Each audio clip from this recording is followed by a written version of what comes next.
Hello everyone, welcome again to Quality TV. Do not forget to subscribe and also follow me on Twitter and also on Facebook. And do not also forget to share to also follow the channel, subscribe to support the channel. This video is about something that I've always talked about, the relationship between South Sudanese who live abroad and South Sudanese who live within South Sudan. For some people who see this as a relationship of antagonism or a relationship where some people criticize the government of South Sudan when they don't live within South Sudan, they see that as unbecoming. Recently, I had some interactions with this young man. He lives in South Sudan. He feels he did all his education within South Sudan, so he's entitled to criticize the government, and people like us who live abroad are not entitled to criticize the government. He may have a point, and his point was that people who pay into the economy, because he used Caesar's example. So that means people who live abroad who do not pay taxes should not speak against the government. But one of the things maybe he doesn't realize is this is no longer a world in which national borders are closed up. This is a world of transnationalism. So some of us have families in Australia, some families in the United States, some families in South Sudan, in other African countries. So we live transnationally. And what that means is the money we make in one country crosses national borders. So some of us actually pay into the South Sudanese economy. Even if we don't pay taxes, the money we make here goes into the economy. We have students we've sponsored within South Sudan. We have family members we help on a regular basis. And the money we send is actually used within South Sudan. There are people who work within South Sudan, in Juba, but they have families in East Africa, in Kampala, or in Nairobi, or in other African countries, like Ethiopia, for example. So the money they make goes out of the country. Many South Sudanese ministers, government officials have their families outside. So the money they make actually goes out. So the idea that people living abroad have nothing to do or should not have anything to do with the government is really uninformed. So when it comes to the money, we send a lot into the economy.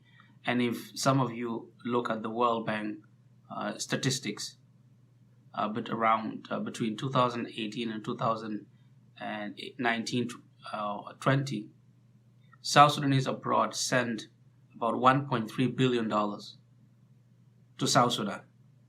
That's only to South Sudan. Just remember, we also send money to East African countries where our families live. So the money that is sent to places like Kenya and Uganda and Ethiopia, just if you were to factor those funds into South Sudanese context, it would be more than $1.3 billion. So I think what we need to focus on is not just that so-and-so is living here, so they shouldn't say things. That's not what we should focus on. What we should focus on is so-and-so is saying this. How is that valuable? How is that destructive? And to criticize the government is not to say, it's not denigration. I always say that you need to know the difference between denigration and criticism. So to criticize someone is to say, such and such a thing is wrong, fix it. Denigration is just only to libel someone. But to criticize someone is to say, I know you can do better than what you're doing. So even if the president is criticized, his government is criticized, anyone is criticized, is to give them a chance to say, look, you say I've done this or I've not done this, here's the truth. And we go forward. It actually gives a chance for the leadership to say, yes, this is what I'm doing. If people have misunderstood or they don't know what the government is doing, it's a chance for the government to say, here's what we're doing. So I think young people who live in South Sudan do not buy into the idea that people living abroad should not speak. One of us could just, get up one day and go back to South Sudan. There's nothing difficult about that.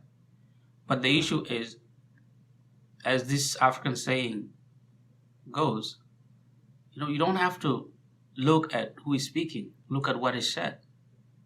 And that's the main issue. If someone says something that is valuable, just take it and use it. If they say something that you think it's unbecoming, then criticize it and show them why you think it's wrong. But the young people who are coming up, don't be territorial in a way that is destructive. Look at what is said. It's not just so-and-so lives here. Or maybe some of the people who live abroad, especially the young ones who are born abroad and do not speak like people in South Sudan. Some of us, we don't speak like people who were born here. We still have influences of African upbringing. So we still have, I don't speak like Americans. I don't speak like Canadians. Even if I don't speak like South Sudanese or other Africans, I still don't speak like Canadians.